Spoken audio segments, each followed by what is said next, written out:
Hello, Hello. and welcome to Planet Marzipan, the Fish and Marillion podcast. I'm Meza, and here's my mate. Craig Houston.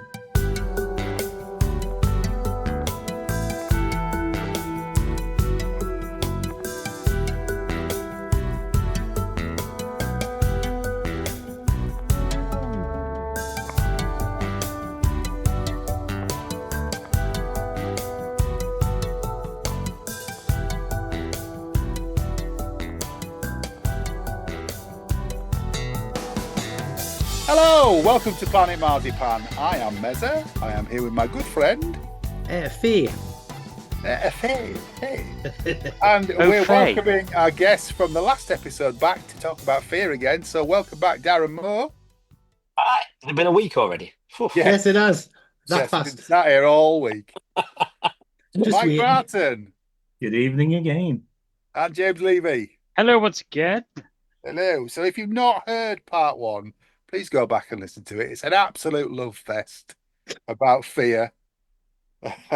Just don't have any kids in the background. Yeah, don't have kids in the background. And like everything we've said, we are all fans of Marillion. Okay. So, F.E.A.R, we talked about the music. Shall we start with the artwork? I think it's very.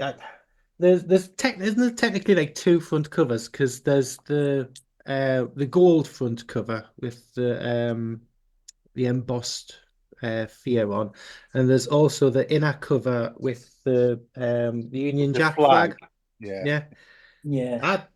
Yeah. Personally, I like both covers, but I would have actually preferred the flag cover. Doing, Mike? What's wrong, Mike? Yeah, I was You dropped me a beer. I was doing the same. Oh. I like that one better. The flag. Yeah, I think it's really good, but I understand choosing which version that they did because I think it's really good. I like both, and at least it's not brown, so there we go. I thought the artwork's really strong. I think it links All of very it, well into all the way through the big massive booklets Yeah. and stuff. Yeah, I think it links into the album and lyrics really, really well. And as you say, we mentioned it briefly on part one. With the artwork on the visuals for the tour and everything, it was done really, really well. Darren? I think it's great.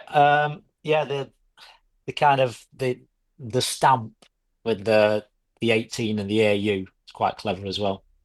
The reference it being back to the 18th album, and then 18 karat gold and AU for gold, and so it's very well done actually. There's quite a lot of thought went into that. It's like I remember an looking ingot, at it isn't it? thinking that it's very clever. Yeah. Although I never quite understood why the A was square and the F, E, and R got rounded edges. Oh, I don't know. Yeah. Yeah. quiz question. You'll never unnotice that now, will you? I think it's awful. I think it's a bloody awful stage. I think it tells you what's inside. It's rubbish. I don't like it. I don't like it as an image. The best thing to come out of it was probably the black T-shirt with the F.E.A.R. Yeah, in and black there on black. There was a grey one with a handprint as well. I quite like that one. Yeah. Yeah. Sorry to So what start about- episode 2 like I started episode 1, but but what about the inner sleeve though, the flag one? Do you not like that? no, so much of a muchness really. It's not great. I think there are stronger images on the screen media than that. Yeah. No, not for me. I think they So didn't use like the we said, flag for like we said, the, so like we said in part one, email presenter at planetmarzipan.podcast@gmail.com. No, it's well, Christ, they put a lot out. You can't love all of it, can you? I do Was love the most of it. Was the flag used for the litho they produced for the 2017 convention? Wasn't it? I think. Was it? I don't know. It's like it's on the, there was it's an on the F. print. It's on the print in the deluxe version. Hmm. And They it's did an also, A4 print for the convention, so I thought it was on that. Might be wrong. might have. It's also on the Ultimate Edition disc, Carvings. Yeah. which they sent out to people who'd ordered the deluxe when the deluxe wasn't ready. Yeah. Yeah. But yeah, no, not a huge fan of that, I'm afraid. Should we talk formats? Mhm. Review Go for it. stuff? Lots. So there were lots, yeah. So this was through Pledge Music, wasn't it? Yeah. So it's the only time that they've used Pledge, I believe. Yep. I think No, I think they would have that was pledged also not to use them again. Yes. well, don't pledge music don't exist anymore, though, do they? Well, I don't know, but Well, obviously, no, I don't think they But do. it was also done because it could get it all organized together and we get a chart position out of it. yeah. But Yeah, they just failed to deliver on time, didn't they? I think was one there of the were lots. problems. There were lots of Yeah. issues, yeah. But as initial formats go, there was hardback book, single Yeah. disc. Yeah. What have you got? Signed versions, Mike? Have you? Yeah, I've got the hardback signs and then the ear music super audio CD. Yeah, SACD. So that came out, but that Was is pulled just as fast as it came out, though, wasn't it? well, it wasn't actually. I mean, it wasn't pulled as fast as Lucy thinks it was. It's a 4.1 mix. It's not a proper 5.1 mix. How many people have listened to it? Me, Have you got an SACD player? yeah, Yeah. yeah. My Sony Blu-ray. All right. Um, Yeah. So the center channel's a bit missing on it. yeah, yeah, Interestingly, and this is getting very geeky now, but on one of the forums, it might be Super Audio. Somebody did a waveform comparison against the 5.1 DVD yeah. and the 5.1 SACD, and it literally was the center channel was reduced. I But think Lucy said, do you recall Lucy saying that they weren't authorized to put this out, were they? Yeah. well, this is the weird thing. So I think Lucy put a statement out. I'm trying to remember what it was, but she said something about it wasn't authorized Yeah, and that they'd done a pseudo 5.1 mix from the stereo. yes. And somebody on the forum questioned that because they said the waveform is exactly the same to the original actual 5.1 that got released. It was Right. just missing the center channel. So I don't quite don't know how know. that works because the center, as I will bore people with shortly, the center channel is just H. Yeah, Vocals are all in the center channel. There's nothing else in there. I think it got spread out to the Yeah, 4 channels and mixed in somehow weirdly. because he's really loud, but I'll talk about that shortly. We'll talk about that. So yeah, we've got single disc in a hardback book, SACD. You've got your affordable deluxe, which was the Pre-order. well, these are all pre-order. Well, that's a pre-order, but the SACD wasn't. You've got CD and DVD pre-order in a what's that, like a 5-inch book, is it? Something like Something that, yeah. Really, really big hardback book. Really Then nice artwork in it as well. you've also got the initial vinyl and then the Super Deluxe box, which is the first time they've done a Super Deluxe box, which has. Did you get Super Deluxe, Mike, or not? I did. This is when, do you remember that first time? I think it was Sound you went, I'm not bloody paying £99, and we never got it. And then No, Yeah, this was a lot more. mine. Sunday night, Sunday Sunday night. night above the. Sunday night above the rain. Yeah, Yeah. that was when I decided not to. Yeah, I ended up buying it in the end. I have since acquired one. I'll be honest with you. I was the same. I would say in hindsight, the £99 it cost at the time was just relatively Yeah, cheap. cheap. But yeah, the all things are relative, the aren't they? F.E.A.R box was massively overpriced, I think. Yeah. And It's it's nicely put together, though. I do like the well, box. yeah, What was it is, it? but, well, it's got $156. a signed Was it? certificate in it Yeah. which says you bought the ultimate box set. Your faith gives us the time we need to create without compromise. We thank you for this. Enjoy the F.E.A.R. And then they've all signed it. And then on the back it says, "But you devalued it by opening it." It came with a print of the flag picture, which Mike showed you there. Yeah. I mean, a 12-inch version of that book that's in the 5-inch is massive. Yeah. It came with the vinyl, but hang on, we'll get to the vinyl, but without a sleeve. So it's just the inner sleeves tucked into the book. Yeah. It came with 4 plectrums that have F.E.A.R. on them. It came with a demos CD, which Mike's got, and then a lyric and a chord book. Yes. And it's huge. I mean, the box is massive. It doesn't fit on It's weighty, isn't it? It is a big thing, yeah. It doesn't fit on your shelf. I'm glad they did it. But They could have done it also, better. but also in that, isn't there the Blu-ray? There's the Blu-ray, which has the the instrumentals on, 5.1 mix as well. else. Yeah, but the thing is that was the only way you could actually get the Blu-ray because It was, it was, but you just, you're trading down the quality, the sound quality, that's all. And the DVD doesn't have the instrumentals on, I don't think. It doesn't the DVD not have the screen media on as well? Yeah. That was on the Blu-ray. Does it not? I might be wrong, but I have a feeling it had something else on it. I played the Blu-ray this afternoon, so I can't tell you. I thought they were on there, but I might be wrong. Was it a Blu-ray? Weighty as Is it not just a DVD? No, it was in a the Blu-ray. Super Deluxe box, it's a Blu-ray. I mean, the big book Because there was a fault on it. There was a fault on it, and they had to reissue it. Yeah, because it didn't have remember they the sent out a instrumental version of white paper. Yeah. Yeah, they sent out an extra mini copy, didn't they? Yeah. Well, Everybody. they sent the mini copy out because the boxes weren't ready when everything else. Yes, that's right. Yeah. Again, that came with a little note here that says, there you go. Once again, thank you for ordering the ultimate edition of our new album.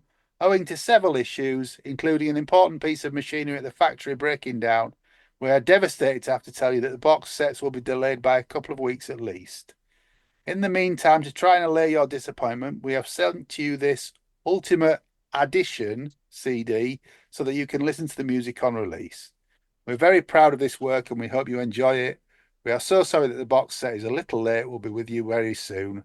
Thank you for your patience. Forgive us, H, Ian, Mark, Pete, and Steve. And then later on, for Record Store Day, we're verging into my favourite slot. There was a gold vinyl edition.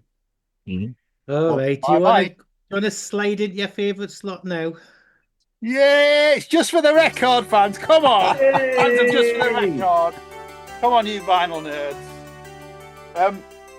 I think the original album isn't 180 vinyl, is it? No, I don't think so. I don't think it is. Looking on Discogs now. I haven't opened this yet, John. My gold version is still neither have I. It's here. I've seen open. Mine's open, yeah. 24.99 from Townsend Records. Very good. And it was Sandy. I was on holiday and Sandy, you know Sandy Fearful? Yeah. He got this for me and sent it over. Yeah. No, I think I got mine from Action Records in Preston. It was a Record Store Day release, though, wasn't it? Yeah. I think there were quite a few, so you could sort of pick it up later on. But yeah, that feels. I mean, I've not opened mine either. I'm ashamed to say, but it does feel like 180 gram. Yeah, it's quite sturdy. But I know the discs in the Ultimate Edition aren't 180. Right. And then, as we've also mentioned before we started recording, there was the American 2 CD version with the USA Tour Limited Edition with a 10-track live CD, which is actually tracks collated from Racket releases. Although it says unreleased, they're all from Racket releases. Mm-hmm. So with your vinyl version of F.E.A.R, what's it like on vinyl? It's all right. The tracks are in a slightly different order. So side 2 has Living in Fear and White Paper on it, so that the long tracks get a side to themselves. It's okay. I can't say El Dorado sounds any better on that. unfortunately. God. Yeah, it's good. I mean, Adele their presses are good. Um, yeah, can't say any more than that, really. I do And have them. I've never listened to any of the vinyl ones, so Have you got turntable? I have, yeah. I'm just reading Discogs, right? So there's a guy called beerdrinker.pl who's put 9th of November 2023, the worst pressing I've ever heard. All four sides have so much distortion that you stop listening after a short time. I'm sending it back to Amazon. What a disgrace. Sounds like he needs a new Other stylus, other doesn't people, it? other opinions are Are relevant, but available, yeah. that's the Ear Music 2 vinyl LP edition. Nice. So that's probably not the 180 version, is it? I don't know if there was one, but I might be wrong. I might be wrong. Anything else to say on the formats? you know you want to do your 5.1. Well, you can do if you want. People will switch off, but here we go. Go on. I'll join you for this one. Oh, good. Have you got some? I made some notes this afternoon when I was listening to it. Just let me phone throw them up. So, um, it's as Craig pointed out when we were talking this morning. This is the first Murillo release to have a 5.1 at point of release. Mm. Because the Sounds one came out on the Sunday Night Above the Rain Blu-ray. It did. Yes. Um, and also, again, as somebody's mentioned on the pod here, the Blu-ray certainly has all the back projections on it. And we need to check if the DVD has. We'll add that in as a comment.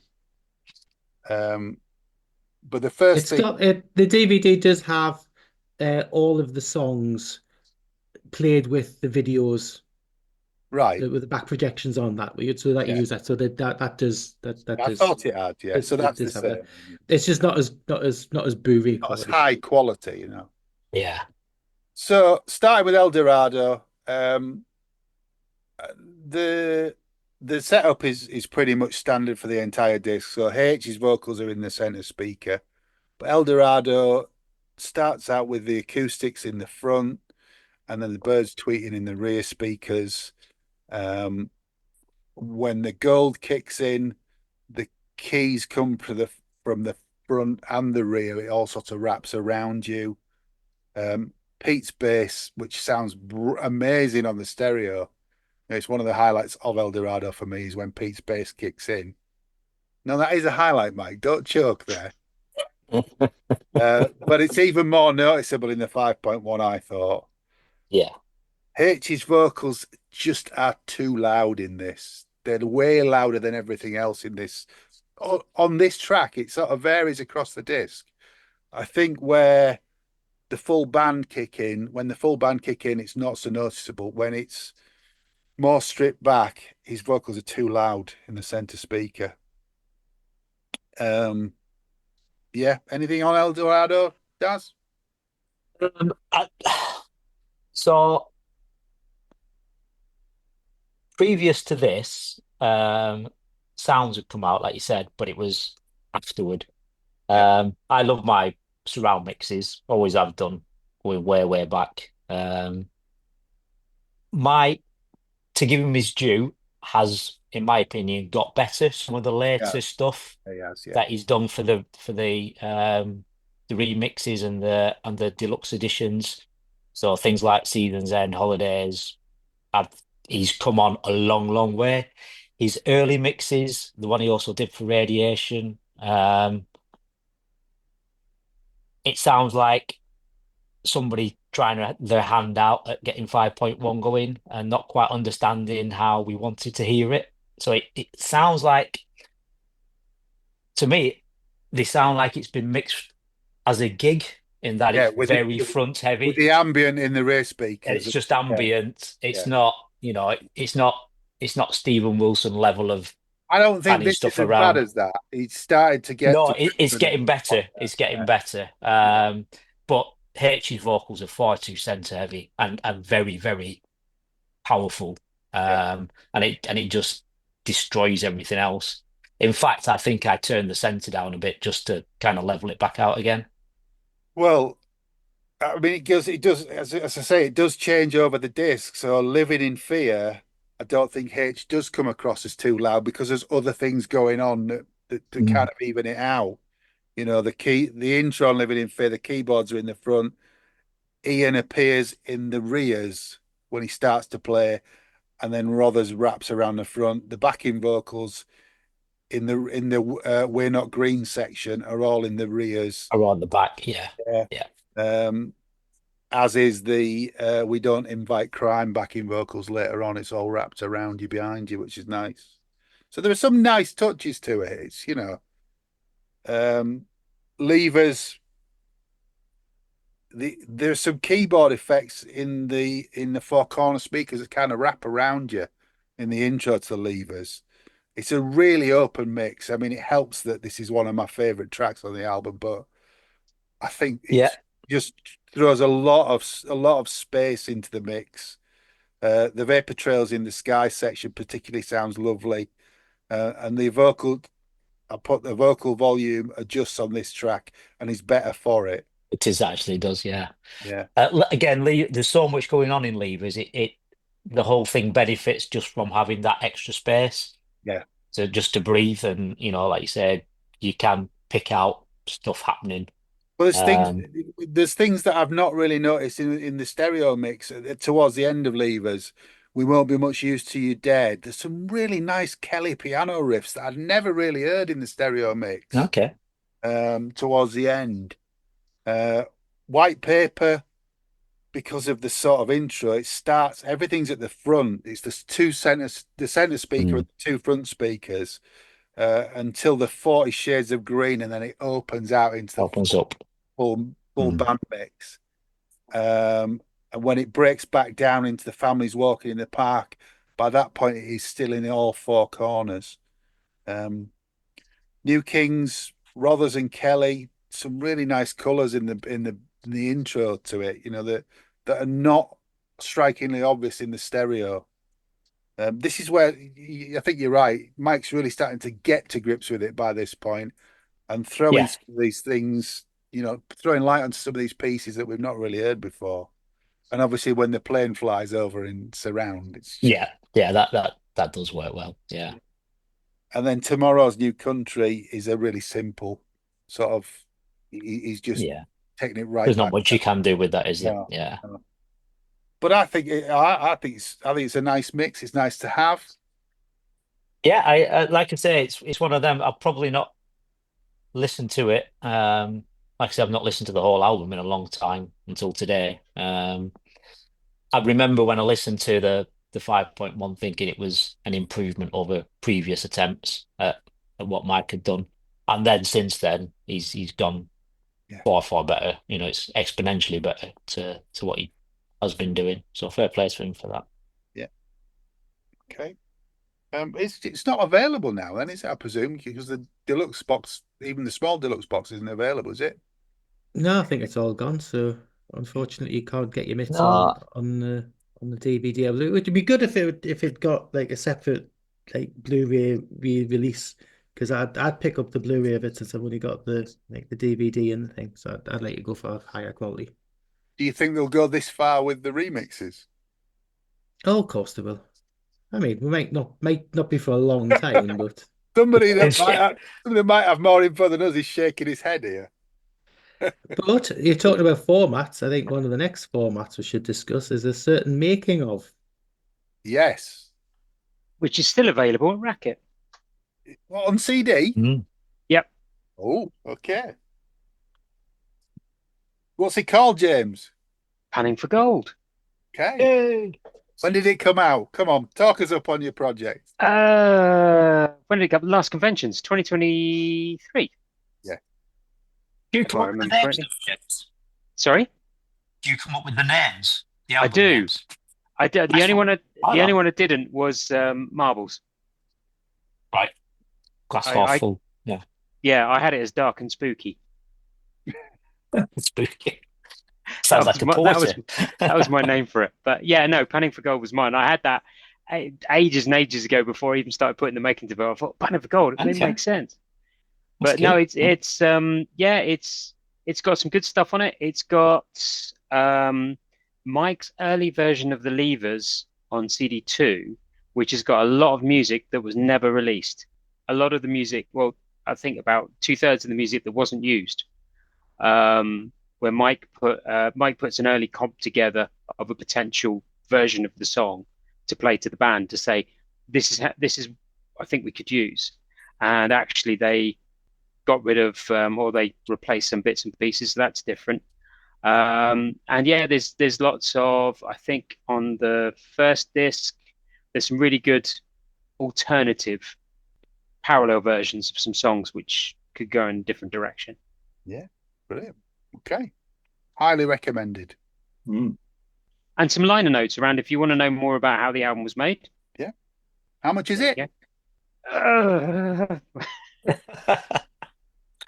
15.99, I want to. Yeah, £6.24. 15.99, I think. Should we talk about the tour? Let's. So 2016. Yes. So technically, the F.E.A.R tour starts on the 11th of July in Barcelona, but all they actually play there is the New Kings. Mm-hmm. So I think, did we say that came out on the 7th of July? Is that what we said? Something like that. Sent the download on the 7th of July. Yeah. So it was obviously in the set list for the dates over summer in Spain, Germany. There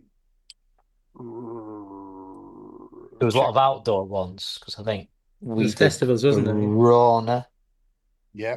Verona and Plovdiv were that September, October, I think.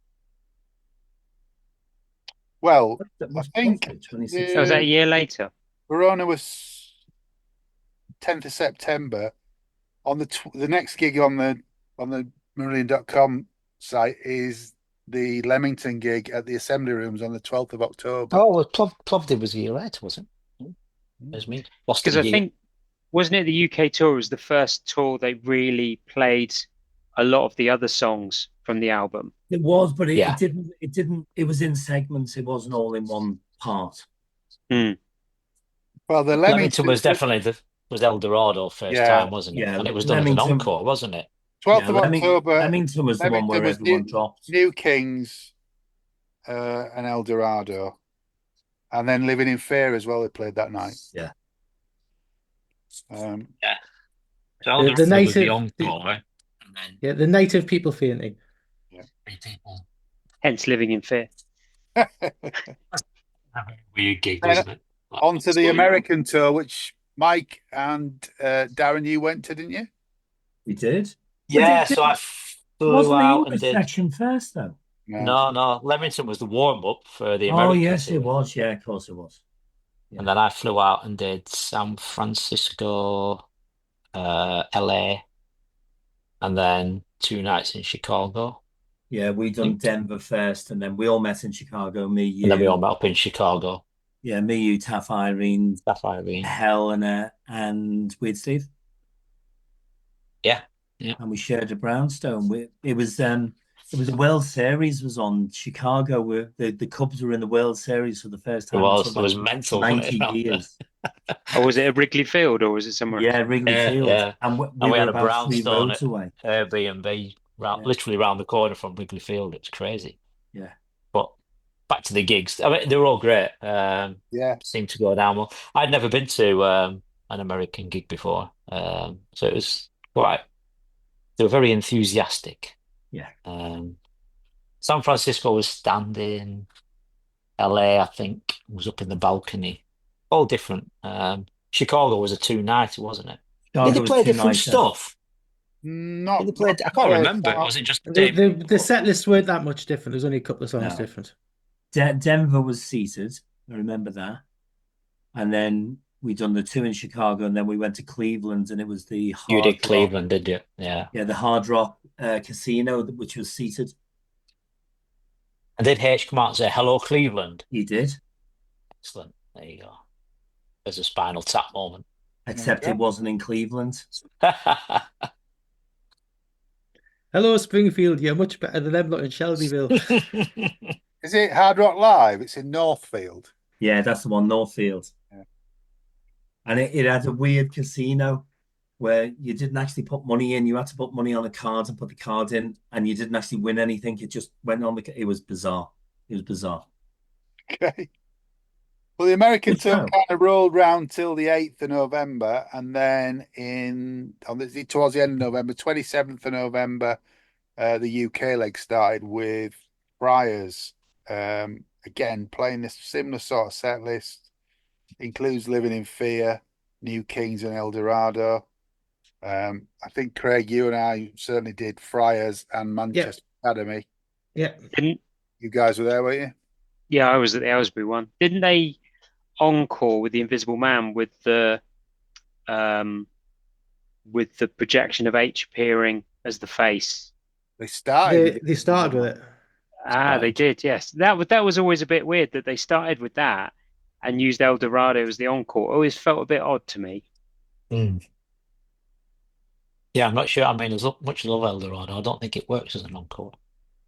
Yeah, Thing it's is sort with of that, see with that tour, the set list was a bit. I wouldn't say exactly say flat, but there was a lot of stuff that would heard a Well, lot let, apart from the let's new let's album. let's read out the first night. First night in Aylesbury was Invisible Man, Power, Sounds That Can't Be Made, Living in Fear, Sugar Mice, New Kings, Man of a Thousand Faces, King, Neverland, El Dorado, This Strange Engine, and Market Square Heroes. I seem to remember on the gig, it sort of was built up, and then the encore of El Dorado just left the sort of went a Mm. bit flat. Yeah. I'd think it'd have been the other way around, where they started with El Dorado and encore with the Invisible Man would have been quite different. But that Yeah. that was just I seem to remember that visit quite vividly on the night. But for the rest of the tour, the set list stayed quite Yeah, Stayed static. I fairly mean, similar. Yeah. they, Yeah. they did change a couple of things around, depending on where they were at, like playing Heart of Lothian up in Glasgow and something like that. But it I wouldn't say it was a hugely interesting or different set list. It was just stuff well, they that, didn't do the levers that year at all, did they? no, No. It needs to they've work done the out and play levers. it. Yeah, they didn't do the levers until, was it the convention? Yeah. I think it was convention was It the was. first Yeah. time. Yeah. Yeah. No, no, Um, I remember a comment by when it I was know you were laughing about that, James, but I remember, was it H or was it T? When asked about it, said we need to go and learn it, yeah. yeah, yeah. Yeah. And, No, and they've never. literally that, yeah. According to the Marillion.com, the first night they played the Levers was at the B Prog My Friend Festival in Barcelona on the 30th of June 2017. Yeah. Yeah, so it was They a they played it. Took them a never year. played. Yeah, they never played it in the studio. It was recorded in sections, so Mm, it was never played by the band all They the way did through. have to learn it then. So they had to learn yeah. it. Yeah. That's quite a tricky song to learn. It is. It's got lots of That's a different Yeah. lot of time music. signatures. Yeah. Yeah. I remember I went to on the 2017. I think it was 2017. Obviously the Royal Albert Hall, but I think I saw them at Reading as well, and that's when they played that. Yeah. Seeing They that played live. they played Cropredy in 2017. Yeah. You did? Yeah. When I H was when at that. H told it when H Is welcomed that when he all upset all the tie-dye farmers? farmers, all the tie-dye farmers. Did you guys go to the Zenith gig before the Albert Hall? Yes. Yeah. Apparently that was Now, legendary, yeah. wasn't it? See, to me, the Zenith Let me was better see. than the Royal Albert Hall. Ooh. Yeah. Yeah. Well, I wasn't No, going it to say was. that on the podcast, but yes, it was. No, I've said that to Tim as well. I think the show for me would the theatre of being in, or the whole bit of being in the Royal Albert Hall was amazing. Never going to Yeah. take that away. It was an amazing show. It was fantastic. I mean, just to see the look on every time Pete looked around the room and put his head up and looked around when it was genuine as emotion. But Yeah. for me, the gig was better in Paris. I think it Did was because it was the first time that we heard the other stuff Yeah, done with the with the strings. orchestra. Yeah, Yeah. but Yeah. did they When have a I choir or when I something in Paris as well, or was that a no, different No, tour? it was just no, they they used it had as a the warm up, didn't they? As a Yeah, yeah, tryout for yeah. the Albert So it Hall. wasn't any different than the Royal Albert Hall gig, but what everybody else experienced at the Royal Albert Hall when the space started Yeah, and you yeah. realized what track What it happened? was Yeah, because of the intro that was completely different and kind of added at the beginning of it. And then it went into dun, dun, dun, dun. When that happened in the Zenith, the hairs on the back of my neck was yeah. like, oh my God. It was amazing, really was. And it was a bit, yeah, everybody else's experience at Albert Hall ended up being our second experience of Yes. that happening. Yeah. So it It kind of sticks didn't. in our It head that didn't. the Zenith was Yeah, maybe it it didn't wasn't take better, it was anything just away. the Yeah, first time. yeah. Yeah. It didn't take anything away from the Royal Albert Hall. Being in the Royal Albert Hall was. We'd always wanted Marillion to be in the Royal Albert Hall. That was like the Yeah, icing that on the that cake. that made it It amazing. was. Yeah. We will, listeners, talk about the Royal Albert Hall gig separately. We've got a separate pod planned for that with some special guests, but more on that. All special guests. All special guests, yeah. But yeah, there's some cracking gigs on that tour, and then they played the London Palladium on the 7th of November, and then finished with the Manchester Academy on the 8th. So yeah, great. I think it Oh, was better that they were let's playing point out the. they played Japan in the middle of that as well. Oh They did. yeah, They played yeah. Club Chitta. You So went, did you? it's a running joke between me and Mike. Yes, yeah. We flew out the day after the Royal Albert Hall gig. Spent Yeah, because the a gig week was in Japan. gigs were a week after the Albert Hall, so Yeah, 13th October, Yeah. and then We Japan. flew yeah. out to So see Anathema instead. you did. All Yeah. right, boys, this isn't Top Trump. Calm down. Yeah, I would like to point out it's worth mentioning that I'd never been to Japan, so I'd never been to a gig in Japan. Um, it's a completely different audience. It's bizarre. They sit there. Mike's left now. He doesn't want to hear this bit. They sit there in complete silence, and then when a song finishes, they stand up and clap so enthusiastically, and then sit down again in complete silence.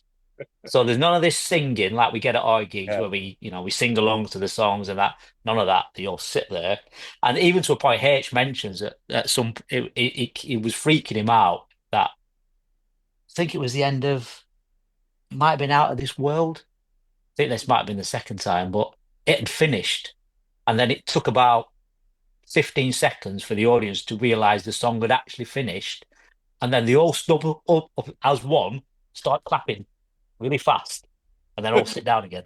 I started going, this is really weird. But apparently that's what they're like all the time. Okay. It must have been great. It must have been a great experience. It was surreal. Yeah. Yeah. What one of the quite funny bits was when H says, does anybody here speak English? To which we went, yes. And he went, not you. I know you do. I don't think I could top that.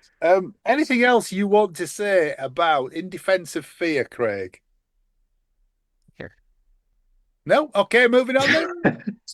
No, it's how some people when you talk about something, it's bigger than the sum of its parts, and I don't know whether Fear is like that for me, where it's smaller than the sum of its parts. Yeah, it's not. It's I, not a whole album, is it? That you're going to go to all the time and listen all the way through.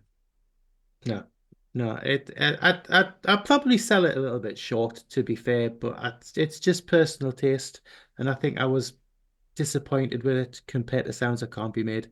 And I just don't get how it's held aloft by so many people when I don't think it's one of their stronger efforts. Okay. But I don't know whether it's even to do with it is quite a cut and paste album. And I just don't know whether some of the songs needed a bit more time to breathe. I don't know. I can't quite put my finger on it. Okay. Mike? Yeah, again, it's not somewhere I go to a lot. I like it when I listen to it. I really enjoyed listening to it today. I like it when it's mixed in with other. So when I'm listening to a live album and there's bits in there, absolutely. Yeah. Give me the levers and white paper 7 days a Yeah. week. Oh yeah, definitely. Definitely. Yeah. The data Darren? it's the parts of it are great. Yeah.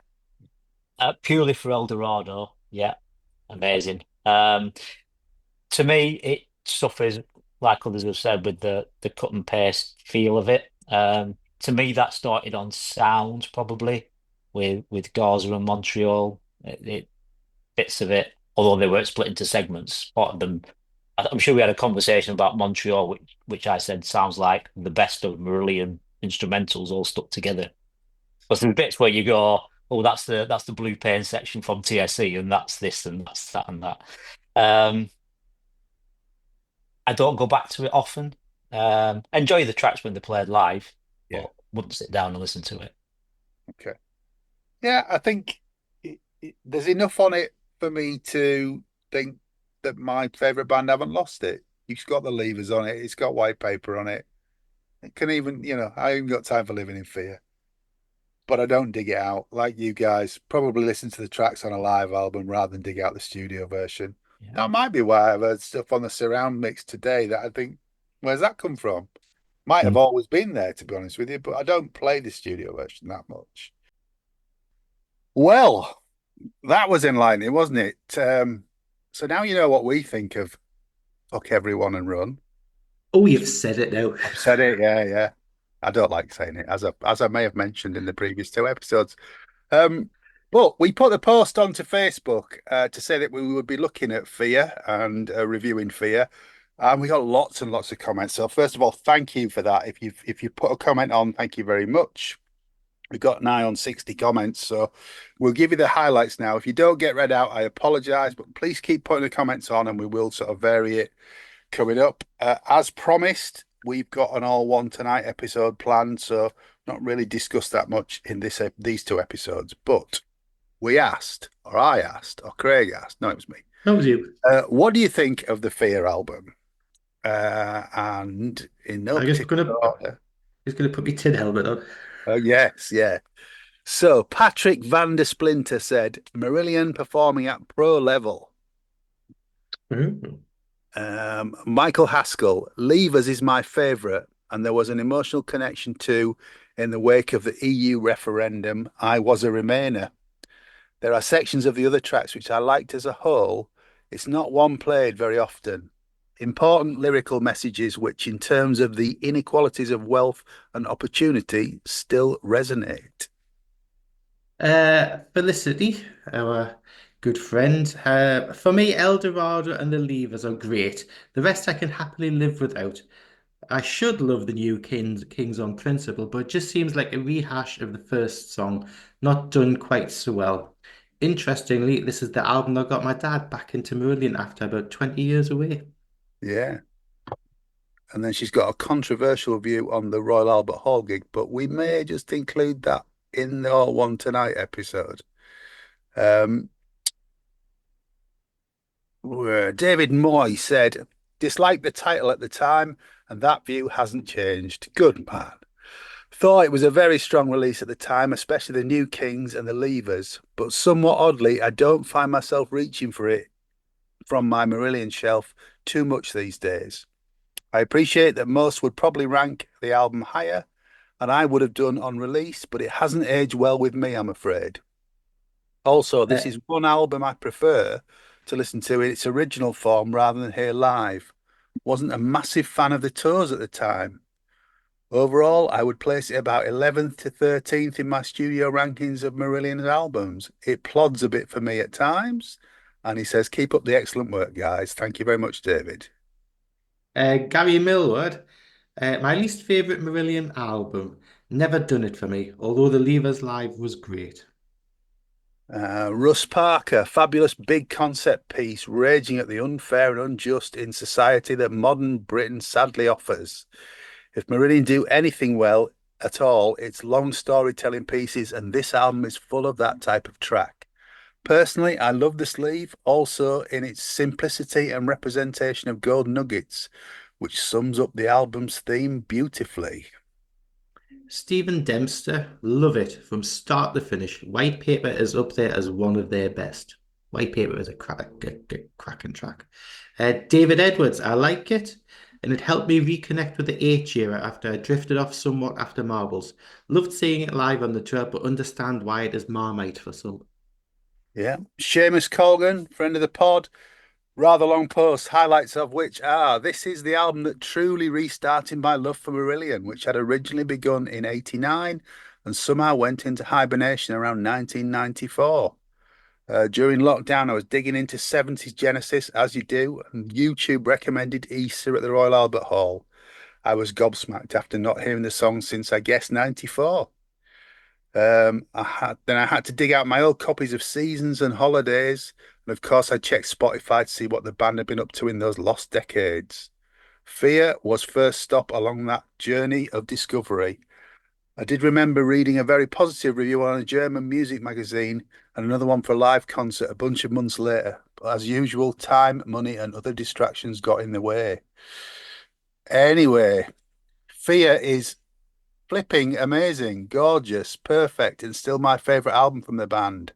From those first moments of Long Shadowed Sun, I was 100% full-time Marillion fan and needed everything. On vinyl, of course, Seamus. Living in Fear and the Levers still bring tears every time. Personally, the Levers could have been written for me to a certain degree, if I'm honest. It brings up memories of my previous job back in the days before Teams meetings, when I secretly looked for those invites to design meetings and site visits in Hamburg, Zurich, London, and San Francisco. Glad those days are over, and I really love this album. Stephen Wicks, good old friend of the pod.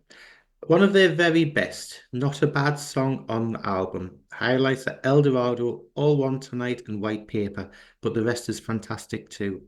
The Marillion weekend gigs, where they played half a set of oldies and all of Fear, were my favourites of the numerous Marillion weekends I've been to. Yeah. Mick Stead says, yeah, my favourite album.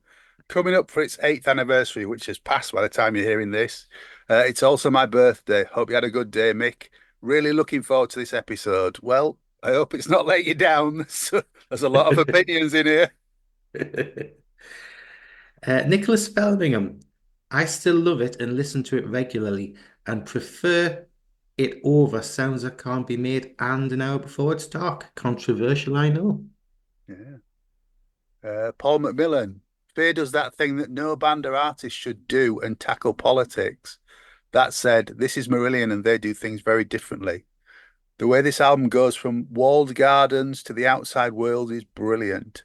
What I found interesting was the album was written from a UK perspective, but resonated with so many people in the worldwide Marillion audience and beyond. Although not politically motivated, The Levers is a subject matter of the life of a touring artist, and is a personal favourite. Fantastic production and fabulous performances see the band propelled back to the fore with chart success and the music press suddenly taking notice once again. Rick Kessler, love listening to this in 5.1, John Merrick. Of course we do, Rick, except for El Dorado, obviously. Tony Byers, genius. I love this album. It's pure Marillion magic for me. Arguably my favourite album ever. Wow. Rebecca Mason says, brilliant album, their best since Afraid of Sunlight. It was the one which really brought me back to Marillion after them being relegated to just another band I like status. Seems to be a bit of a theme of people coming back to the band at Fear, which is Yeah, great. this is the one thing that we actually discussed earlier on in the pod, which for some reason surprises me that this was the album that did it. But I you think know, it's as we talked in the pod though, it's all about the controversy of what it was called and that just attracted extra media coverage, I think. yeah, what it was called controversially. Yes, Yes. Darren knew it's to John Merrick. Fuckity fucking fuck. Big cherries on the top and fuck everyone and run. Then fuck him some more with a big fuckity stick. That's much better name for the album, if you ask me. Go on there, Darren. Thanks, Darren. Insightful as ever. Thank you, mate. Andrew Barnsley Wood, Foreboding. For me, 4 great tracks and a significant change from the previous albums. Not too bothered about Living in Fear. Possibly born out of the track Gaza. Eldorado. El Dorado is amazing, as is The Levers. And then point of note to John Merrick. The title of the album is Fuck Everyone and Run. Please would you mind addressing it as such? Point of note over. No, is the answer to that, Andrew. No, we won't. But you did before. I have to, but it's wrong. And you know you're wrong. You're very wrong, Barnsley. But we'll come back to that. John Nicholas, a middle-ranked album for me, and possibly would be higher if there weren't so many long songs. I would happily drop El Dorado or New Kings for a two or three shorter quality songs. That said, The Levers is a big favourite of mine, especially live. White Paper is one of those brilliant but understated songs which I feel goes unnoticed by many fans. Yeah. Simon Bonsfield says, I've never got this album and wonder why so many rank it in their top five. God knows I've tried, must have had at least 30 attempts, but I've only made it through to the end on a couple of occasions. My mind tends to drift, and I almost always find something more interesting to listen to instead. Sorry. You don't have to apologise to No, us. no, everybody's opinion's valid. Andy Bliss, still don't like the title. Of course you don't, Andy, because it's wrong. It's not big and it's not clever. I actually really like El Dorado and the New Kings, although I can't listen to the latter very often before it gets old. I really like Living in Fear at first, but I got fed up with it very quickly, and now it can easily be a skip song, which makes no sense. It also makes no sense that the title of this track is in capitals, as an acronym doesn't work on this song. Um, White Paper has grown on me, but I don't love it. The Levers is one of the most overrated tracks in the Bowden's catalogue and is cut and paste at its worst. Some bits are really good, but some of the joins between the sections are more clunky than the Grease Megamix. The album ranks pretty low in my Marillion album chart. And the word What's the word I tried to say there was acronym.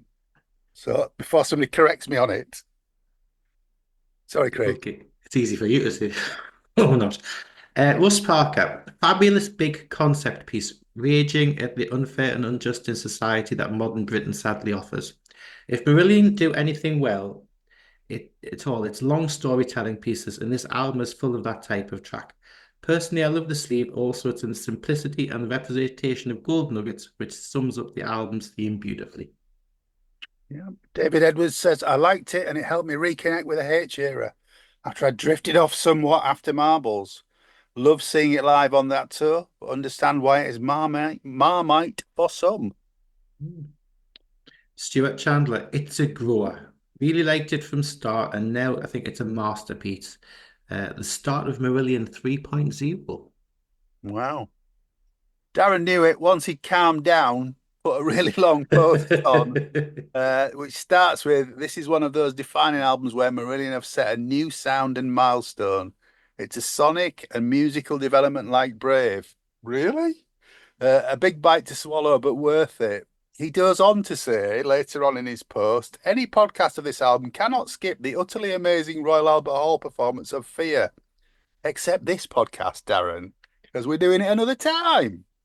The Levers has become the go-to finale song, and I think this was obvious from the outset before any live show. I got the Super Deluxe version with the animated 5.1 mix, which mostly formed the backdrop for the live shows. This was a lovely deluxe with some great content and not a bad 5.4 mix. 5.4? 5.1 mix, if slightly safe. Lots and lots of comments, as we say. So thank you if you've left comments. If we haven't read them out, apologies. We'll continue to do this, putting online in the Facebook group what we're about to review and getting your comments. But thanks for all your views. Cheers, guys. But as we've already said before this wrap up, and we've read out some of the comments on Facebook, it's some folks' favourite Marillion album, and more power to you. If you love it and that's your favourite Marillion album, brilliant. We're not wrong. You're not wrong. But that's it. We've talked about Fear. We've talked the hind legs off it. So much so that James has had to leave us. But I just want to thank Darren Moore for being on the podcast. Thank you very much for having me on. I'll come back again anytime. We will welcome you Definitely. back anytime. More than Mate. welcome. Mike Barton, thank you very much. Thanks, guys. Nice to be back, and happy podiversary to you. Hey. Oh, yeah. Thank you to my gorgeous co-host, Faye. Why, thank you, young sir. It just goes to say it's good night from me. And it's good night from him. Take care. Mike, you're allowed to say it. Stay alive. Yay! Thanks for listening to Planet Marzipan Podcast. Please like and subscribe from whichever platform you get your podcasts from.